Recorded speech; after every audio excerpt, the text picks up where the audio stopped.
नमस्कार दोस्तों, मेरा नाम सुनील कुमार है और आज हम बिजनेस की बातें में हम एक एग्जाम्पल से बात को शुरू करना चाहते हैं। दोस्तों, एक टीचर ने क्लास में बच्चों से पूछा, बच्चों आप बड़े होकर क्या बनना चाहते हो? ज्यादातर बच्चों का जवाब था इंजीनियर, डॉक्टर, साइंटिस्ट, मैं पुलिस में जॉब करना चाहता हूं, मैं टीचर बनना चाहता हूं।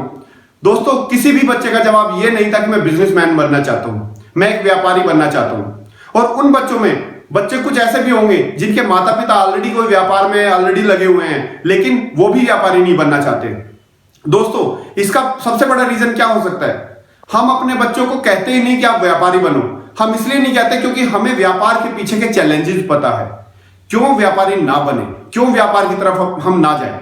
मैं आज ऐसे कुछ चैलेंजेस की हम बात करना चाहते हैं और क्या उनके सुझाव हो सकते हैं उस पर हम बात करना चाहते हैं। तो दोस्तों, एक सबसे बड़ा चैलेंज है फिक्स इनकम का। आप किसी भी व्यापार को करते हो तो जनरली आपको हर महीने जो 1 तारीख को सैलरी मिलने की उम्मीद होती है ना, वो बिजनेस में नहीं होती। कई बार आपको फिक्स इनकम हो भी सकती है और नहीं भी हो सकती। ज्यादातर फिक्स इनकम होती ही नहीं है बिजनेसेस में। एक ये बड़ा रीजन है। दूसरा दोस्तों, एक सबसे बड़ा रीजन वो ये भी होता है अनसर्टेनिटी, फियर, डर रहता है बिजनेस को कि वो बिजनेस चलेगा फ्यूचर में कि नहीं चलेगा। कंपटीशन तो नहीं बढ़ जाएगा उस बिजनेस में। मैंने एक दुकान सेट की, पता चला पड़ोस में एक और दुकान सेट होगी उसी बिजनेस की, तो उस टाइम पे ऐसा ना हो कि मेरा बिजनेस बंद हो जाए। जो सामान आज मुझे आसानी से मिल पा रहा है, कल हो सकता है उसकी सप्लाई कम हो जाए, मुझे सामान ही ना मिल पाए। दोस्तों, इसके और भी रीजन हो सकते हैं। सरकार कोई रातों रात ऐसी पॉलिसी बना दे जिससे मेरे बिजनेस पे सबसे बड़ा इंपैक्ट आ जाए। तो ये कुछ डर होते हैं जिसकी वजह से कोई बिजनेसमैन बनना नहीं चाहता। एक और कमी है दोस्तों, पूंजी की, पर्याप्त कैपिटल होना बिजनेस के लिए। तो आपने देखा होगा बहुत सारे बिजनेसमैन स्टार्ट करते हैं, एक अंदाजा लगाते हैं कि मेरे बिजनेस को इतने पैसे की जरूरत है, और कई बार वो पैसा उतना पर्याप्त नहीं होता जितने बिजनेस पैसे से बिजनेस चलता है। तो ऐसे में क्या होता है दोस्तों, वो लोन की सोचते हैं और वो सोचते हैं कि मैं किसी प्राइवेट फाइनेंसर से पैसे ले लेता हूं।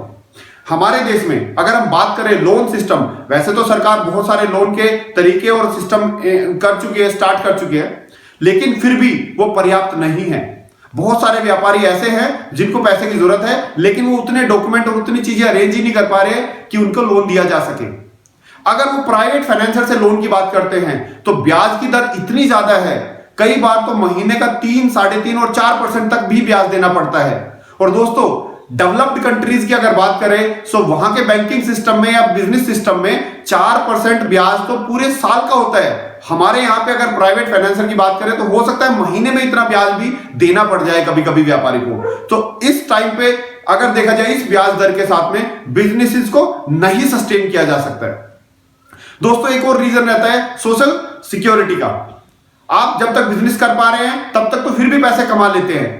अगर आपका बिजनेस किसी वजह से या आप बिजनेस नहीं कर पा रहे हैं तो, या बिजनेस नहीं चल पाया, तो एक अनसर्टेनिटी होती है कि अब क्या होगा, उस टाइम पे क्या होगा अगर मैं बिजनेस नहीं कर पा रहा हूं या मेरा बिजनेस बंद हो गया तो दोस्तों, इन सब रीजन की वजह से ज्यादातर लोग बिजनेस की तरफ बढ़ना नहीं चाहते या अपने बच्चों को बिजनेस की तरफ बढ़ाना नहीं चाहते। दोस्तों, ये सारी चीजें एक दिन में सोल्व नहीं हो सकती, लेकिन एक दिन जरूर सोल्व हो सकती है अगर बड़े बिजनेसेस, बड़े बिजनेस हाउस, बड़े बिजनेसमैन और सरकार मिलके इस सिस्टम को इंप्रूव करना चाहे। सरकार को उसके लिए कुछ कदम उठाने होंगे।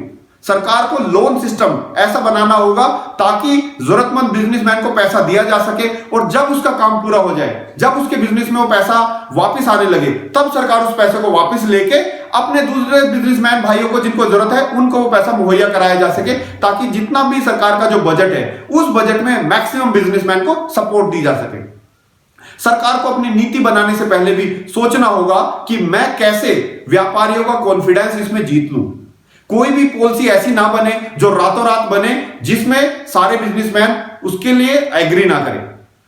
देखिए, जैसे जीएसटी जैसी चीज है, जीएसटी सरकार को जरूरी था लेके आना, देश की तरक्की के लिए जीएसटी जरूरी था, लेकिन उसके लिए शायद सारा व्यापार सिस्टम तैयार नहीं था।